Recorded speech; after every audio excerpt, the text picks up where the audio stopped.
this what's happening in the Middle East. Plumes of smoke were spotted in the Gaza skyline, and explosions were also reported early today morning, even as US President Donald Trump has pressed on for a scale back of IDF operations in the city to allow the cessation of hostilities in order to progress according to his 20-point peace plan. Now, according to local health officials, 36 people have lost their lives in these strikes ever since Trump announced his plan and called Israel to begin withdrawing from Gaza. Hamas leaders are understood to be willing to accept President Trump's plan, but have not issued a formal statement about the entire issue, and there are still 3 to 4 points which are being contested. With us on the broadcast is Mr. Peter Baum, foreign editor of Weekly Blitz, joining us from London. Thank you so much, sir, for taking our time and speaking to us on NewsX World. After Trump's ultimatum, Hamas expressed willingness to release all Israeli hostages. In fact, negotiations to discuss the details to iron out the specifics will take place in Cairo, with the US Special Envoy being involved as well. How do you view this development? Is this a genuine breakthrough or a tactical move? No, I think it's a genuine breakthrough here. According to all sources, especially those in the Arab world and in the European Union, this could be an historic achievement. It seems that both sides are virtually there, except that Hamas are sticking, as I understand it, to certain areas from which they believe if they don't challenge, they will lose entire political control. I think they've virtually accepted that they will lose military control, but they do want to play a role in the new Gaza going forward. And I think it will be up to the Egyptian negotiators to try and force them not to have more flexibility on this. But certainly, to answer your question, this seems to be a real breakthrough, and not just both sides playing games for strategic purposes. We are virtually there for a complete ceasefire. Indeed. However, Hamas has not agreed to disarm. Now, in this context, what are the risks if a ceasefire is in place and Hamas retains even part of its stockpile, the weapons stockpile or tunnel infrastructure? Yes, indeed. This seems to be the main sticking point. If we look at it pragmatically, it's whether or not Hamas will have any kind of military capability in the new Gaza.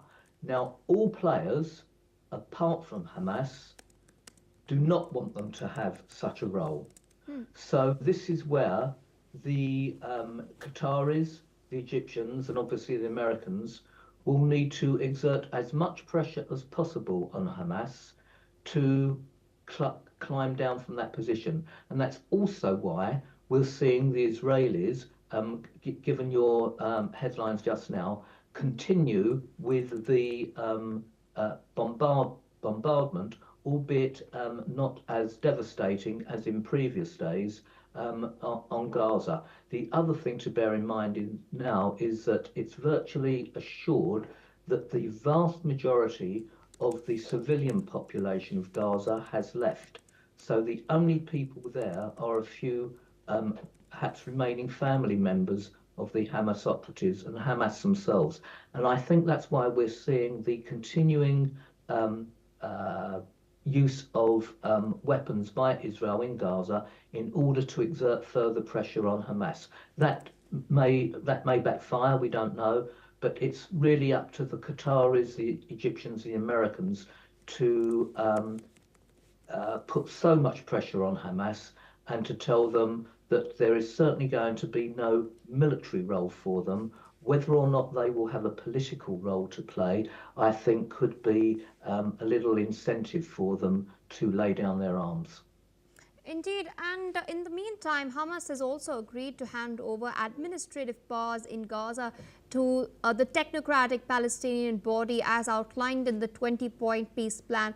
However, only once national consensus is achieved. At the same time, their statement excludes any reference to the proposed board of peace that Trump is touted to be heading, along with Tony Blair being a member as well. In your assessment, is this then an attempt by Hamas to retain control while avoiding external oversight? Probably, but I think we're at the stage now that they are clutching at straws. There is absolutely no way that any of the participating and active players are going to allow Hamas any kind of military role, but the door could be left open for them to have some kind of political role. This is where I see these negotiations ending. I think it would be totally unreasonable for Hamas to concede to every point and just give up. As much as I would like them to do, and as much as most morally decent people, all morally decent people would like them to do. But I think they're going to try and maintain some kind of political power, to have some kind of role, albeit a minor one, in the new Gaza. And I think the door could be left open to them after negotiations and after the Egyptians and Qataris exert pressure on them. That has yet to be determined, but by their statements that they're happy to concede power to a technocratic Palestinian administration also seems to be a sign that they recognise that the powers that they had before October the 7th have been severely diminished. All right, so I request you to stay on with us as we're tracking further updates from the Middle East. We're now learning that Syria will be holding its first parliamentary election since the fall of the Bashar al-Assad regime. This comes amid concerns over inclusivity and successive delays. The voting process is underway.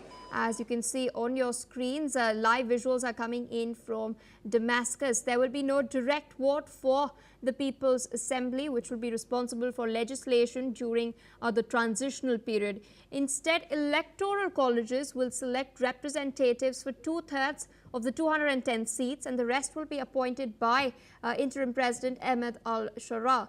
The polls are being overseen by the Higher Committee for Syrian People's Assembly elections, whose 11 members were chosen by al-Sharaa back in June. Now, the number of seats allocated in each of the 60 districts is based on census data collected in 2010, the year before the country descended into a civil war that killed more than 600,000 people and displaced another 12 million. Still with us on the broadcast is Mr. Peter Bohm. We're seeing live visuals coming in from Damascus regarding this voting procedure, but 1/3 of the elected members are going to be chosen by al-Sharaa itself, raising a lot of questions about the transparency and whether, of course, he's more likely to come back to power, is what critics are pointing out. In your assessment, is this just optics or a step towards genuine democratization down the road in the long run? Okay, let's pick this out by its little pieces. From where we are, from where we've come to in Syria to where we are now, has been nothing short of miraculous. The country was going through chaos under Assad. No one knows of the exact number of deaths. I think perhaps 600,000, and millions displaced. So to have any kind of election that, though not perfect by any means, but to have any kind of election, even on this complicated basis that the current Syrian government has created, must be welcomed.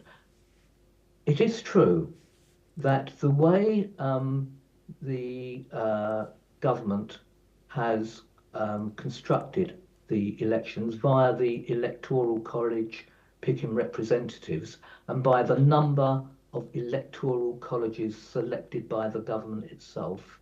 It does mean, if you drill down, that something like 15 of the 1,500 or so candidates to be representative, approximately 70% of them effectively are going to be chosen by the Syrian regime, which does seem a bit totalitarian, but nevertheless, from where we are to where we were, I think has been absolutely astounding. And there's something else that should be recognised. That leading up to the election, when the way the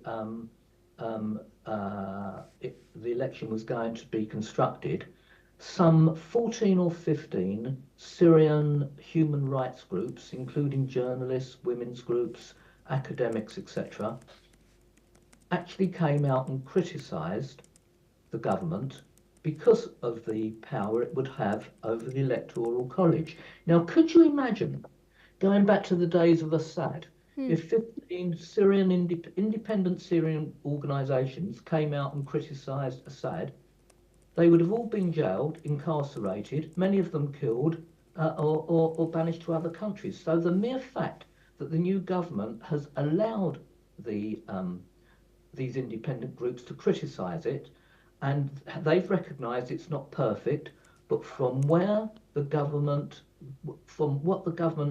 was brought in to create and construct, to have these elections in such a short space of time, I think is a real, to answer your question, is a real step forward. It's a shame, unfortunately, in the Kurdish areas and in some of the Druze areas, which has recently seen fighting between various militias, government groups and the Druze themselves, that elections couldn't be held. It would be hoped in the months ahead, certainly in the Kurdish areas and the Druze areas, that elections can be held, even if they're based on this similar construct that the government has created. So I think, yes, a real step forward. All right, sir. With that, I would like to thank you for taking out time and sharing your perspective with us on NewsX World. With that, viewers, we're shifting our focus towards